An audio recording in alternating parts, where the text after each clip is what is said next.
এ দেখো আমরা dy/dx জানি, d/dx দ্বারা এখানে একটা তোমার y থাকে, ঠিক আছে।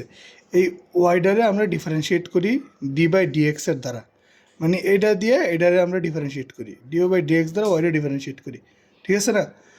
এখন তোমার যদি d/dx থাকে, হ্যাঁ, আর ওয়াইয়ের পাওয়ার সবসময় যদি 1 থাকে তাহলে এটা লিনিয়ার ইকুয়েশন। যদি মনে করো d/dx আছে কিন্তু ওয়াইয়ের পাওয়ার 2 আছে, ঠিক আছে, তাহলে এর ক্ষেত্রে লিনিয়ার ইকুয়েশন না।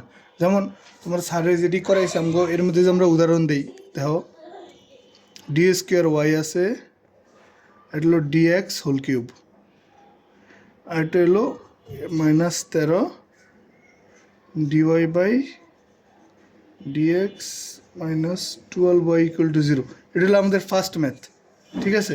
ফার্স্ট ম্যাথের ক্ষেত্রে দেখো যে ওয়াইয়ের পাওয়ার কত 1, এই ওয়াইয়ের পাওয়ার কত 1, এই ওয়াইয়ের পাওয়ার কত 1। এখন এনের যদি আমার প্রত্যেকটা যেই ফাংশনগুলো আছে, যেমন 3টা পদ 1 2 3, 3টা পদের সবগুলো ওয়াইয়ের মানে যদি 1 থাকে তাহলে এটা আমাদের লিনিয়ার, মানে এই ইকুয়েশনটা লিনিয়ার। এক্ষেত্রে আমরা যেই ফর্মুলাটা এখন করবো এই লিনিয়ার ফর্মুলাটা করতে পারবো, ঠিক আছে।